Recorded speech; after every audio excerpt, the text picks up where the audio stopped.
Alright, what's going on, guys? Got another breakdown for UFC Vegas 36. This one at welterweight, we got Niko Price taking on Alex Cowboy Oliveira. Guys about the same age, both UFC veterans, been in some scraps, had some highs and lows in the UFC. Not much doing on reach. Cowboy's going to have about half an inch reach advantage. So I'll start with Niko Price. Niko Price, been tough for him lately, but has had a really fun career. Definitely a fan favorite. Ton of potential too. Just super, super aggressive. Most of his wins are by stoppage, and on the opposite side of that, sometimes he puts himself into some bad spots.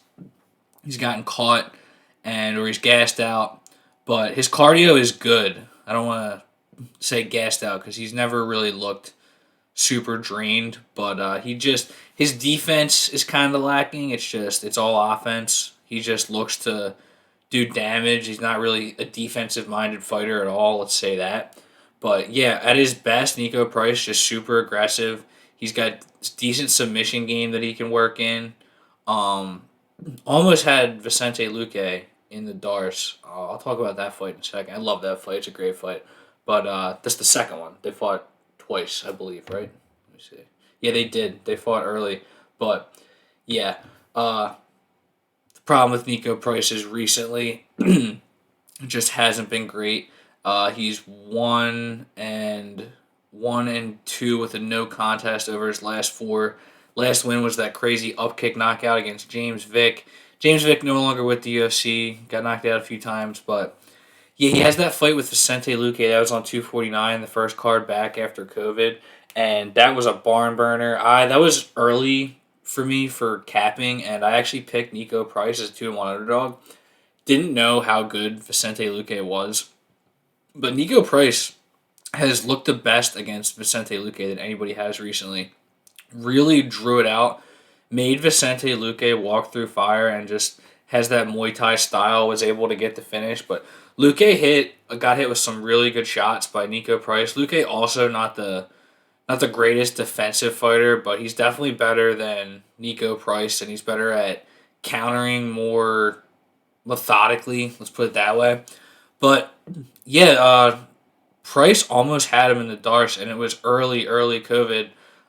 First card with no crowd. Well, I think the card in Brazil where everything shut down had no crowd, but that was the first time it was just in a quiet room, and that was early COVID when everything was just fucking insane with the regulations. You had all the MMA journalists bitching about how this even happened, but yeah, it was quiet as shit, and the announcers weren't used to that. And Bisping, I think it was, just shouted out really loud that Price had him in the Darce, and Luque said as much in the press conference afterwards that he heard it and knew he had to get out of it because that's how Luque beat Price the first time. So yeah, he had him. He had him in that submission, man. I really do think if Bisping, I'm not hating. It's just it was the circumstances. It was a new thing for everybody.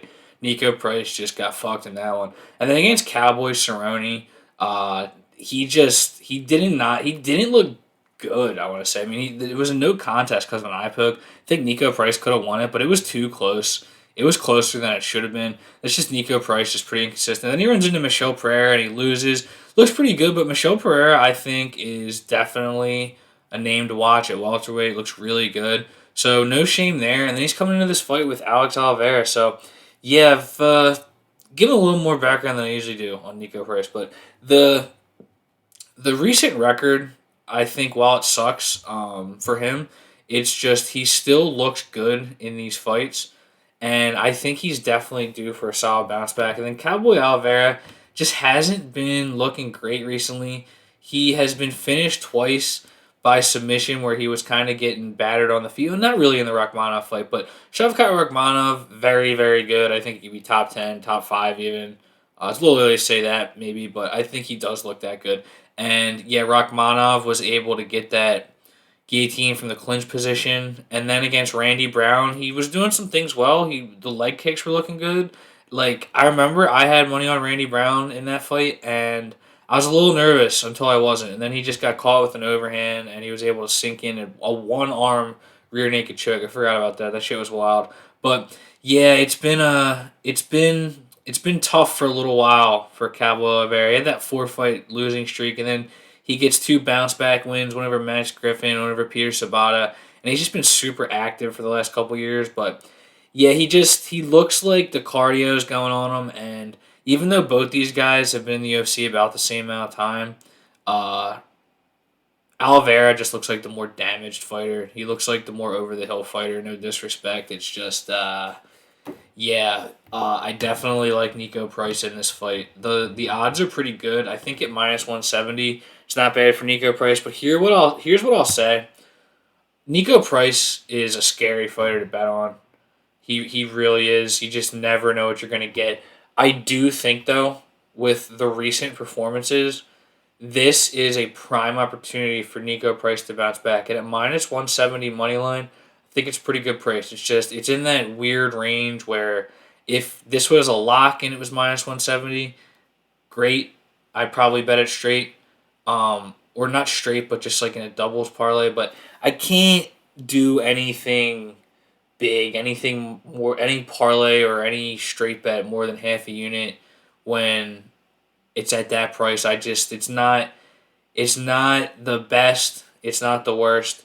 But I do think I do like Niko Price to win this fight, and it could be better. So, I mean, it could be worse. So, -170 money line, not bad. I think it's relatively safe. I think Niko Price wins this fight 6 times out of 10. It's just like I said, can be very inconsistent. And then if you're looking for a method prop, I think Niko Price by knockout is pretty good. But the thing is guys have just been slipping in these submissions on Cowboy here after they break him with the striking. So that's not good to see. Wonder if Niko Price will do that. But Niko Price kind of more of a knockout guy. But straight method, I think Niko by knockout is +150. If for that price, I would rather just go Niko Price inside the distance +120. And yeah, it's again, it's not great, but I probably will do something on that. Just maybe just be very conservative with this fight. Just make a couple little parlays, one with money line, one with this double chance, Niko Price KO or submission, +120. I like that. I think I'm gonna go with that just with where Cowboys' chin has been at. But again, this fight has potential to be volatile. You just never know what you're gonna get with Niko Price. I just really think at this point in both these guys' careers, Niko Price has shown me a lot more in his recent fights, whereas Cowboy just hasn't looked good in a couple years, or hasn't looked top level. I don't think on the level of Niko Price, and I just think that yeah, he's probably gonna get stopped here. But thanks for watching, guys. Share, subscribe, and take it easy.